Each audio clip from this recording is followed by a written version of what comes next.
തെഹ്റാനിൽ bomb സ്ഫോടനം നടത്തി Israel. ഭീകര താണ്ഡവം പോലെ ഈ മേഖല കേന്ദ്രീകരിച്ചുകൊണ്ട് ഏകദേശം 30 തവണയെങ്കിലും ആക്രമണം നടത്തിയിട്ടുണ്ട് എന്ന റിപ്പോർട്ടാണ് പുറത്തു വരുന്നത്. 3 സ്ഫോടനം സ്ഥിരീകരിക്കുകയും 30 സ്ഫോടനം സ്ഥിരീകരിക്കാത്ത റിപ്പോർട്ടുമായിട്ട് പുറത്തു വരുന്നു. വലിയ രീതിയിലുള്ള നാശനഷ്ടങ്ങൾ ഉണ്ടായിട്ടുണ്ട് എന്നുള്ളതാണ്.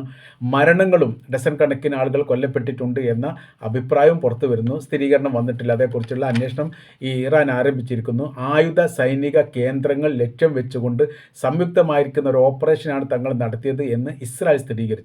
സംയുക്തം എന്ന് പറഞ്ഞാൽ ഈ അമേരിക്കയും കൂടി ചേർന്നുകൊണ്ട് അറേബ്യൻ രാജ്യങ്ങളിൽ നിന്ന് ആക്രമിക്കാതെയും അമേരിക്ക നേരിട്ട് ആക്രമിക്കാതെയും ഇസ്രായേലിൻ്റെ ഭൂമിയിൽ വെച്ച് ആക്രമിക്കുക എന്നുള്ള തന്ത്രപരമായിരിക്കുന്ന ഒരു പ്രവൃത്തിയാണ് കഴിഞ്ഞ പ്രാവശ്യം ചെയ്തതുപോലെ തന്നെ ഇസ്രായേൽ ചെയ്തിരിക്കുന്നത്. അതായത് 2025 ജൂൺ മാസം 13-ാം തീയതിയാണ് ആദ്യമായിട്ട് ഇസ്രായേൽ ആക്രമിച്ചത്. ഇത് തമ്മിൽ ബന്ധപ്പെടുന്ന സമയത്ത് ഒരുപാട് കണക്ഷൻ നമുക്ക് കാണാൻ വേണ്ടി സാധിക്കും. കാര്യം എന്ന് പറഞ്ഞാൽ അന്നും ഈ സമാധാന ഉച്ചകോടി അല്ലെങ്കിൽ സമാധാന ചർച്ച നടക്കുന്നതുമായിട്ട് ബന്ധപ്പെട്ട കാര്യം ഈ നടക്കുന്നതിനിടയിലാണ് ഈ സംഭവം ഉണ്ടാകുന്നത്. 6ാം ഘട്ട ചർച്ച 2025 ജൂൺ മാസം 15-ാം തീയതി 6ാം ഘട്ട ചർച്ച ഒമാനിൽ വെച്ച് നടത്താൻ വേണ്ടി അമേരിക്കയും ഇറാനും സംയുക്തമായി തീരുമാനിച്ചു. അതിൻ്റെ സ്ഥലവും സമയകാര്യങ്ങളൊക്കെ സ്ഥിരീകരിക്കപ്പെട്ടു. അതിൻ്റെ 2 ദിവസം മുമ്പ് ജൂൺ 13-നാണ് ഇസ്രായേൽ ഇറാനെ ആക്രമിക്കുന്നത്. അതോടുകൂടി പിന്നെ 12 ദിവസത്തെ യുദ്ധം നടന്നു. പിന്നെ IAEA ഉദ്യോഗസ്ഥന്മാരൊക്കെ രാജ്യത്ത് നിന്ന് പുറത്താക്കി. അങ്ങനെ ഒരു വല്ലാത്ത രീതിയിലുള്ള യുദ്ധ ദിനമായിരുന്നു ഈ പറയപ്പെട്ട 12 ദിവസം ഉണ്ടായത്. അതിൽ എന്താ സംഭവം എന്ന് പറഞ്ഞ സമയത്ത് സമാനമായ രീതിയിൽ മധ്യസ്ഥ ചർച്ച അല്ലെങ്കിൽ സമാധാന ചർച്ച നടക്കുന്നതിനിടയിലാണ് ഈ സംഭവം നടന്നത്. ഇപ്പോഴും അങ്ങനെ തന്നെയാണ്. തിങ്കളാഴ്ച അതായത് മറ്റന്നാളാണ് വിയന്നയിൽ വെച്ച് ഈ സമാധാന ചർച്ച ഇറാനും അമേരിക്കയും തമ്മിൽ നടത്താൻ വേണ്ടി തീരുമാനിച്ചത്. അപ്പോൾ ഇന്ന് ശനിയാഴ്ചയാണ് 2 ദിവസം മുമ്പ് ഇതേ രീതിയിലുള്ള ആക്രമണം നടത്തി. സംയുക്തമായിരിക്കുന്ന യുദ്ധവിമാനങ്ങൾ പ്രവേശിച്ചുകൊണ്ട് ഇറാൻ്റെ തലസ്ഥാനമായിരിക്കുന്ന തെഹ്റാനിനെ ലക്ഷ്യം വെച്ചുകൊണ്ട് ആക്രമണം നടത്തി എന്നുള്ളതാണ്. അതിൽ ഒരു വിമാനം തകർന്നു വീണു എന്നോ അതല്ലെങ്കിൽ വെടിവെച്ച് വീഴ്ത്തിയെന്നോ സ്ഥിരീകരിക്കാത്ത ഒരു റിപ്പോർട്ടുമുണ്ട്.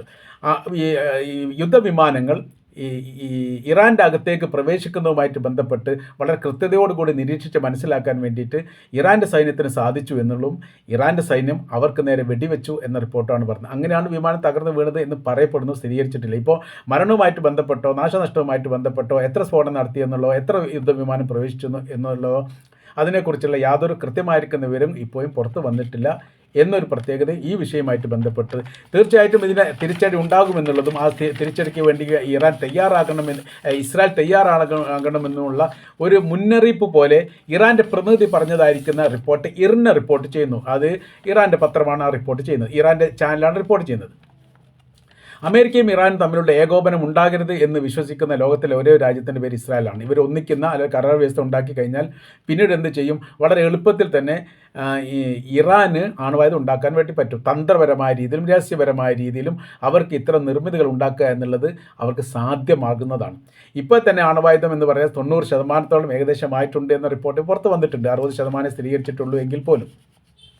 അപ്പോൾ അങ്ങനെ ആവുന്ന സമയത്ത് അവരുടെ കൈവശത്തിൽ ആണവായുധം ഉണ്ട് എന്ന് ഇസ്രായേൽ സംശയിക്കുന്നു. ആണവ പദ്ധതി ആശങ്കയാണ് എന്ന് പല ഘട്ടങ്ങളിലായിട്ട് ഇസ്രായേൽ പറഞ്ഞിട്ടുണ്ട്. ആ പദ്ധതി ആശങ്കയാണ്, അത് പ്രയാസമുണ്ടാക്കുന്നതാണ്, അത് തങ്ങളെ സംബന്ധിച്ചിടത്തോളം തങ്ങളെ നിലനിൽപ്പിനെ സാരമായിട്ട് ബാധിക്കും. ആയതിനാൽ തന്നെ എന്ത് ചെയ്യണം? അത് പൂർണ്ണമായ രീതിയിൽ ഒഴിവാക്കണമെങ്കിൽ ആക്രമിച്ച് ഒഴിവാക്കുക എന്നല്ലാതെ അല്ലെങ്കിൽ ഭരണമാറ്റം ഉണ്ടായിട്ട് ഒഴിവാക്കുക എന്നല്ലാതെ അതല്ലാത്ത രീതിയിലുള്ള ഒരു ചർച്ചയിലൂടെയും ഈ സംഭവങ്ങൾ നടക്കില്ല എന്ന് ഞങ്ങൾ മനസ്സിലാക്കുന്നു എന്ന് പല ഘട്ടങ്ങളിലായിട്ട് ഇസ്രായേൽ പറഞ്ഞതാണ്. അപ്പോൾ ഇസ്രായേലിൻ്റെ ഈ വിഷയമായിട്ട് ബന്ധപ്പെട്ട് പിന്നെ ഇസ്രായേലിൻ്റെ ഭാഗത്തുള്ള ഇപ്പോൾ ഉള്ള വിഷയം എന്ന് പറയുന്നത് ഇസ്രായേലിൻ്റെ വ്യോമാതിർത്തി പൂർണ്ണമായിട്ട് അടച്ചു. പ്രവേശനങ്ങളും തിരിച്ചുള്ള പോക്കുകളും എല്ലാം തന്നെ നിരോധിക്കപ്പെട്ടിട്ടുണ്ട്, തടയപ്പെട്ടിട്ടുണ്ട്. വലിയ നിരീക്ഷണം നടത്തുന്നുണ്ട്. ജനങ്ങൾക്ക് മുന്നറിയിപ്പ് നൽകിയിട്ടുണ്ട്. പ്രശ്നകാര്യങ്ങൾ ഉണ്ടായിക്കഴിഞ്ഞാൽ സൈറൺ മുങ്ങിക്കഴിഞ്ഞാൽ ബങ്കറിൽ അഭയം തേടണമെന്ന് പറഞ്ഞിട്ടുണ്ട്. ഈ പ്രതിരോധവുമായിട്ട് ബന്ധപ്പെട്ട് അയൺ ഡോം, ആരോ 3 പോലെയുള്ള എല്ലാ പ്രതിരോധ സംവിധാനം സജ്ജീകരിച്ചിട്ടുണ്ട്. അതോടൊപ്പം തന്നെ അതിർത്തി കേന്ദ്രീകരിച്ചുകൊണ്ട് സൈനികർ ജാഗരൂകരായി നിൽക്കുന്നു. ഈ ഇസ്രായേലിനെ സഹായിക്കാൻ വേണ്ടി വ്യത്യസ്തമായിരിക്കുന്ന രാജ്യങ്ങളിൽ നിന്ന് സൈനികർ എത്തിയിരിക്കുന്ന വിവരം പുറത്തു വന്നു. സൈനികർ എന്ന് പറയുന്ന സമയത്ത് ഒരിക്കലും ആ രാജ്യത്തിൻ്റെ, അതായത് കഴിഞ്ഞ പ്രാവശ്യം തന്നെ ഇപ്പോൾ അൽ ജസീറ പുറത്തുവിട്ട റിപ്പോർട്ടിൻ്റെ അടിസ്ഥാനത്തിൽ അമേരിക്കൻ സൈനികർ, ജർമ്മനിയുടേത്, ഫ്രാൻസിൻ്റേത്, ഇറ്റലിയുടേത്, കാനഡയുടേത് ഇവരെല്ലാവരും യഥാർത്ഥത്തിൽ എവിടെയുണ്ട്? ഇസ്രായേലുണ്ട്. വ്യത്യസ്തമായിരിക്കുന്ന ലോകരാജ്യങ്ങൾ ചിതറിക്കിടക്കുന്ന ജൂത വിഭാഗങ്ങൾ യൂണിഫോം അണിഞ്ഞുകൊണ്ട് ഈ പറയപ്പെട്ട യുദ്ധത്തിൽ പങ്കാളിത്തം വഹിക്കുന്നുണ്ട് എന്ന് സംശയിക്കുന്നു. അതിന് അവരെപ്പോഴും ധരിക്കുക എന്ന് പറഞ്ഞാൽ അത് ഇസ്രായേലിൻ്റെ യൂണിഫോം മാത്രമേ ധരിക്കൂ. അപ്പോൾ ഇസ്രായേലിൻ്റെ സൈനികരായിട്ട് മാത്രമേ മറ്റുള്ള ലോകം കാണുന്ന സമയത്ത് പരിഗണിക്കൂ. എന്നാൽ ഗസക്കകത്ത് 2 ഇസ്രായേൽ സൈനികർ കൊല്ലപ്പെട്ട വിവരങ്ങൾ പുറത്ത് വന്നിരുന്നു. അത് ഗസയിലെ ചില യൂട്യൂബർമാർ തന്നെ അത് കൃത്യമായ രീതിയിൽ പുറത്ത് വിട്ടിട്ടുണ്ട്.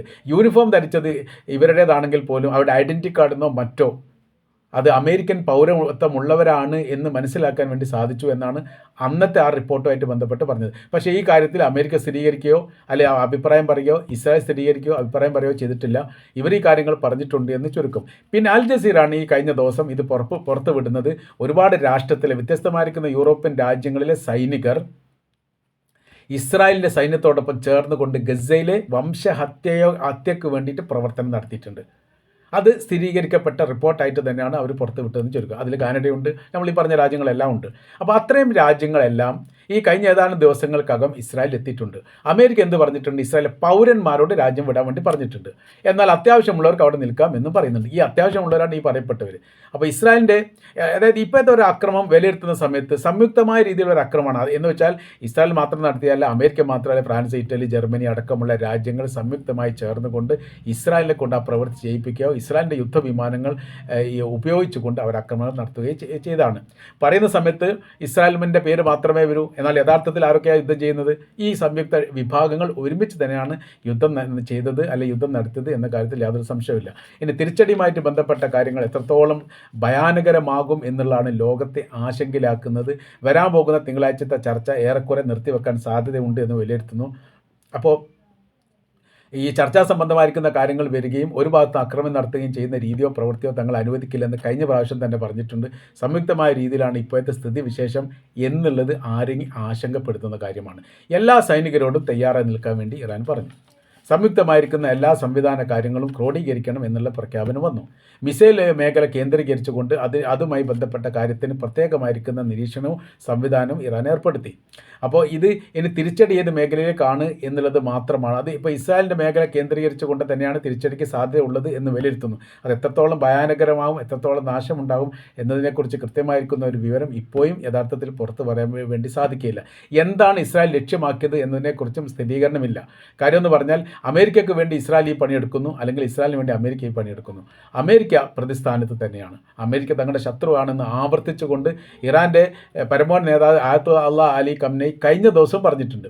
അവർ തന്നെയാണ് ശത്രു, അവരാണ് ഇല്ലാതാവേണ്ടത്, അവരാണ് പിശാചിന് വേണ്ടിയിട്ട് പണിയെടുക്കുന്നവർ.